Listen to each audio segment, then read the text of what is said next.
नमस्कार साथियों, welcome to लर्नी जी। प्राचीन भारत श्रृंखला का यह 22वां वीडियो है। आज के इस वीडियो में हम बात करेंगे प्राचीन भारत के महत्वपूर्ण विश्वविद्यालय की। जैसा कि हम जानते हैं कि इसके पहले के भागों में हमने प्राचीन भारत की बात की थी और जो प्राचीन भारत सीरीज है वो हमारी समाप्ति की ओर है। तो इस वजह से जो भी प्राचीन भारत के महत्वपूर्ण स्थल हैं उनकी बात इस समय हम कर रहे हैं। और इसके पहले का जो वीडियो था उसमें हमने प्राचीन भारत के महत्वपूर्ण स्तूपों की जानकारी दी थी, जिसको अगर आपने अभी तक उसको नहीं देखा है तो प्राचीन भारत भाग 21 जरूर देखें, जहां पर प्राचीन भारत के महत्वपूर्ण स्तूपों की जानकारी दी गई है। आज के इस वीडियो में हम प्राचीन भारत के महत्वपूर्ण विश्वविद्यालय विषय पर चर्चा करेंगे। तो आइए बात करते हैं प्राचीन भारत के महत्वपूर्ण विश्वविद्यालय। कौन कौन से विश्वविद्यालय थे जो प्राचीन भारत में महत्वपूर्ण थे। जो सबसे पहला नाम आता है वो है नालंदा विश्वविद्यालय का। जो नालंदा विश्वविद्यालय था वो प्राचीन भारत के शिक्षा केंद्रों में बहुत ही प्रमुख स्थान रखता था और ये बहुत ही महत्वपूर्ण विश्वविद्यालय था। जो नालंदा विश्वविद्यालय था ये प्राचीन भारत का प्रमुख शिक्षा केंद्र था। जो नालंदा विश्वविद्यालय है इसके अवशेषों की खोज अलेक्जेंडर कनिंघम ने की थी। अगर बात करते हैं कि नालंदा विश्वविद्यालय की खोज किसने की, जो आधुनिक काल में जब इसकी खोज की गई तो किसने की, तो नालंदा विश्वविद्यालय की जो खोज की वो अलेक्जेंडर कनिंघम ने की थी। इस विश्वविद्यालय की जो जानकारी है वो हमें सबसे अधिक चीनी यात्रियों से मिलती है।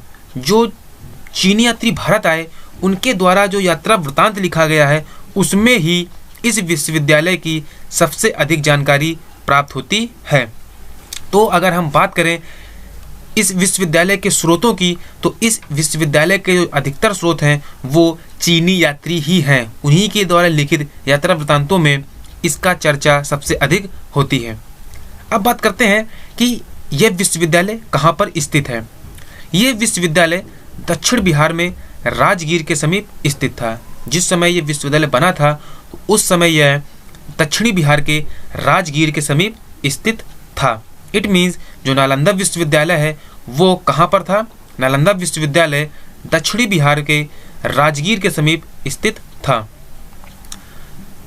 नालंदा विश्वविद्यालय का निर्माण कब हुआ इस विषय में इतिहासकारों में मतभेद है, लेकिन जिस पॉइंट पर इतिहासकार एग्री होते हैं वो यह है कि इस विश्वविद्यालय का जो स्थापना है वो गुप्त वंश के शासक कुमार गुप्त प्रथम ने 450 से 470 ईस्वी के बीच किया था। जो इतिहासकार हैं वो ऐसा मानते हैं कि इस विश्वविद्यालय की स्थापना गुप्त वंश के शासक कुमार गुप्त प्रथम ने 450 से 470 ईस्वी के बीच किया था। तो नालंदा विश्वविद्यालय के बारे में जो प्रमुख जानकारी है वो यह है कि इसकी खोज अलेक्जेंडर कनिंघम ने की और यह दक्षिणी बिहार में राजगीर के समीप स्थित था और जो इसकी स्थापना है वो गुप्त वंश के शासक कुमार गुप्त प्रथम ने 450 से 470 ईस्वी के बीच किया था। आगे बात करते हैं यहाँ पर कहाँ के लोग पढ़ते थे। जो विद्यार्थी थे यहाँ पर कहाँ से लोग इस विश्वविद्यालय में आते थे। तो ये जो नालंदा विश्वविद्यालय था ये उस समय अंतर्राष्ट्रीय ख्याति प्राप्त विश्वविद्यालय था। यहाँ पर संपूर्ण विश्व से लोग अध्ययन करने के लिए आते थे, लेकिन इसमें जो प्रमुख थे वो थे यहाँ पर भारत के छात्रों के अलावा जावा, चीन, तिब्बत, श्रीलंका और कोरिया के छात्र विद्या ग्रहण करने के लिए आते थे।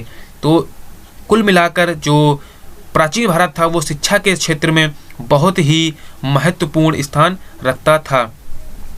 यहाँ पर हर विषय की शिक्षा दी जाती थी। जो नालंदा विश्वविद्यालय था यहाँ पर हर विषय की शिक्षा दी जाती थी। हेनसांग के अनुसार, जैसा कि जानते हैं हेनसांग एक चीनी यात्री था, तो हेनसांग के अनुसार यहाँ पर 10,000 विद्यार्थी अध्ययन करते थे। जो नालंदा विश्वविद्यालय था वहाँ पर जो विद्यार्थी थे उनकी संख्या 10,000 थी और यहाँ पे जो शिक्षक थे उनकी संख्या लगभग 1500 थी। जो शिक्षक थे उनकी संख्या 1500 थी और जो विद्यार्थी थे उनकी संख्या 10,000 थी। हेनसांग भी यहाँ की शिक्षक मंडली का सदस्य था। जो हेनसांग था वो पहले नालंदा विश्वविद्यालय में एज अ स्टूडेंट था, मीन्स उसने पहले यहाँ पर विद्या अर्जित की और उसके बाद वो उसी विश्वविद्यालय में शिक्षक मंडली में शामिल हो गया। तो जो हेनसांग था उसने यहाँ पर कई वर्षों तक अध्ययन किया और उसके बाद इसने अध्यापन कार्य भी किया। तो हेनसांग जो था वो यहाँ की शिक्षक मंडली का सदस्य भी था। जो भी शिक्षक थे उनमें हेनसांग भी एक शिक्षक था और इसके पहले उसने इसी विश्वविद्यालय में अध्ययन का कार्य भी किया था। आगे बात करते हैं। शीलभद्र नामक एक विद्वान इस विश्वविद्यालय का कुलपति था।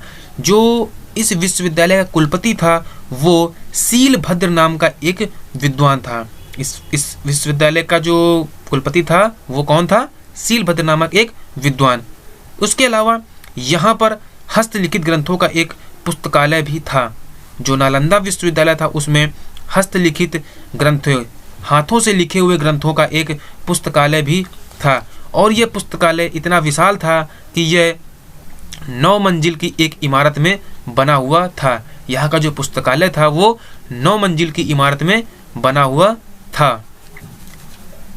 इस विश्वविद्यालय की जो प्रवेश परीक्षा थी वो बहुत ही कठिन थी और यह 3 चरणों में होती थी। यहाँ पर जो विद्यार्थी अध्ययन के लिए आते थे तो उनको 3 चरणों की एक परीक्षा उत्तीर्ण करनी होती थी, उसके बाद ही यहाँ पर प्रवेश मिलता था। तो कुल मिलाकर यह कहा जा सकता है कि इस विश्वविद्यालय की जो प्रवेश परीक्षा थी वो बहुत ही कठिन थी और यहाँ पर जो बुद्धिमान छात्र थे उन्हीं को ही प्रवेश मिलता था।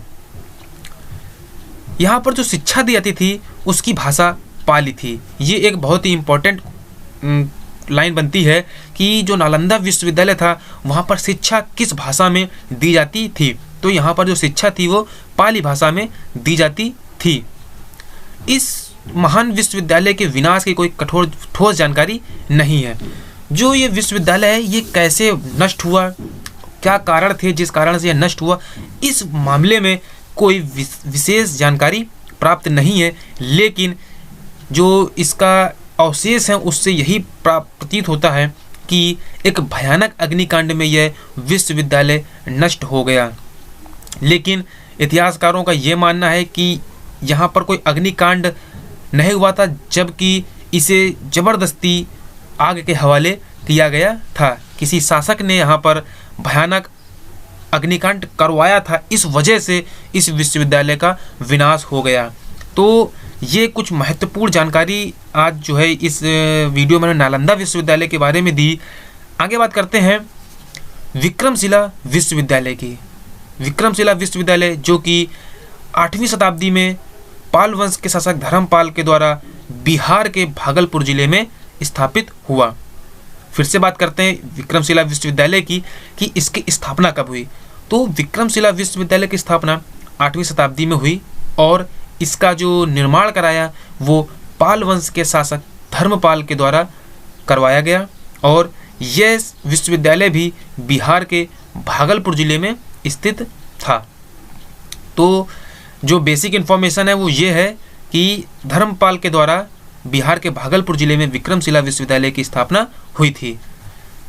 यहाँ पर बौद्ध धर्म और दर्शन के अतिरिक्त, जैसा कि हम जानते हैं कि प्राचीन भारत में जो बौद्ध धर्म था उसी की शिक्षा और जो दर्शन था मीन्स आध्यात्मिक, तो इन विषयों की चर्चा या इन विषयों का अध्ययन सबसे अधिक होता था। लेकिन इस विश्वविद्यालय में इन 2 सब्जेक्टों के अलावा न्याय और तत्वज्ञान, जिसे आधुनिक भाषा में मेटलर्जी कहते हैं, जिसमें तत्वों की पहचान और उनके गुणधर्मों की चर्चा की जाती है, तो यहाँ पर मीन्स विक्रमशिला विश्वविद्यालय में न्याय, तत्वज्ञान और व्याकरण का भी अध्ययन कराया जाता था।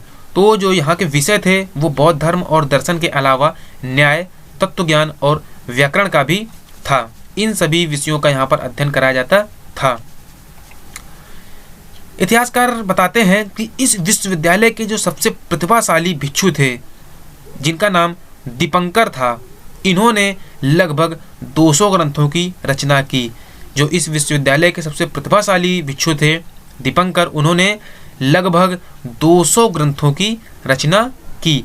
ये एक अपने आप में बहुत ही महत्वपूर्ण बात है कि जो यहाँ का एक विद्यार्थी या इसे भिक्षु कहते थे उसने 200 ग्रंथों की रचना की। इस विश्वविद्यालय में लगभग 3000 अध्यापक कार्यरत थे। जो ये विश्वविद्यालय था इसमें 3000 अध्यापक कार्यरत थे, जो कि नालंदा विश्वविद्यालय से 2 गुने संख्या में थे। इसका मतलब यह हुआ कि जो विक्रमशिला विश्वविद्यालय था वो नालंदा से भी अधिक छात्रों के द्वारा यहाँ पर अध्ययन किया जाता था। लेकिन यहाँ पे जो कितने छात्र थे ऐसा कोई प्रमाण उपलब्ध नहीं है, लेकिन जो ऐतिहासिक प्रमाण है उसमें ऐसा बताया गया है कि जो विक्रमशिला विश्वविद्यालय था यहाँ पर 6 छात्रों की मंडली के लिए एक जो है शिक्षक उपलब्ध होता था। तो इस वजह से यहाँ पर जो छात्रों की संख्या है वो लगभग 15,000 से 20,000 के बीच होने की संभावना जताई जाती है। लेकिन क्योंकि उसके कोई स्पष्ट प्रमाण नहीं है इस वजह से यहाँ पर मेंशन नहीं किया गया है। लेकिन जैसा कि एक अनुमान है कि 6 छात्रों पर एक शिक्षक होता था, तो इस वजह से लगभग 15 से 20,000 छात्रों की संख्या में यहाँ पर विद्यार्थी अध्ययन करते थे। तो छात्रों की संख्या का कोई प्रमाण उपलब्ध नहीं है, लेकिन यहाँ पे भी विदेशों के विद्यार्थी अध्ययन के लिए आते थे। जैसा कि नालंदा विश्वविद्यालय में भी अंतर्राष्ट्रीय स्तर के जो विद्यार्थी थे वो आते थे, अलग अलग देशों से विद्यार्थी आते थे, तो इसी प्रकार से विक्रमशिला विश्वविद्यालय में भी विदेशों के विद्यार्थी अध्ययन के लिए आते थे। लेकिन इसमें जो तिब्बत के विद्यार्थी थे उनकी संख्या सबसे अधिक थी। जो तिब्बत के विद्यार्थी थे उनकी संख्या सबसे अधिक थी। 1203 ईस्वी में बख्तियार खिलजी के आक्रमण के परिणाम स्वरूप यह विश्वविद्यालय नष्ट हो गया। ये जो विश्वविद्यालय था यह 1203 ईस्वी में बख्तियार खिलजी के आक्रमण में नष्ट हो गया। और जो बख्तियार खिलजी था उसने इसे जानबूझकर नष्ट नहीं किया, लेकिन उसने इसको एक दुर्ग समझा या एक किला समझा और किला समझ करके उसे नष्ट कर दिया, ऐसा इतिहासकार बताते हैं। तो इसका जो विक्रमशिला विश्वविद्यालय था यह इसका जो विनाश का कारण था वो बख्तियार खिलजी था, और 1203 ईस्वी में बख्तियार खिलजी ने आक्रमण करके इस विश्वविद्यालय को नष्ट कर दिया। तो प्राचीन भारत के जो सबसे महत्वपूर्ण जो विश्वविद्यालय थे वो नालंदा और विक्रमशिला थे। तो आज के इस वीडियो में हमने नालंदा और विक्रमशिला विश्वविद्यालय की चर्चा की। अगर आपको ये वीडियो अच्छा लगे तो इसे लाइक ज़रूर कीजिएगा, और अगर आपने अभी तक हमारे चैनल को सब्सक्राइब नहीं किया है तो इसे ज़रूर सब्सक्राइब करें, जिससे जब हम अपना अगला वीडियो पोस्ट करेंगे तो उसकी इन्फॉर्मेशन आपको सबसे पहले मिल जाएगी। तो इसलिए इस चैनल को ज़रूर सब्सक्राइब करें, और अच्छा लगने पर इसे लाइक ज़रूर करें और इसे ज़्यादा से ज़्यादा शेयर करें, जिससे ज़्यादा से ज़्यादा लोगों को इसका लाभ मिल सके। इसके अलावा आप फेसबुक पर हमारे लर्न ईजी ग्रुप को ज्वाइन कर सकते हैं। यहाँ पर आपको ग्रुप डिस्कशन और हमारे जो स्टडी मटेरियल है वो और हमारे सभी वीडियो इस ग्रुप में बहुत ही आसानी से आपको उपलब्ध हो जाएंगे।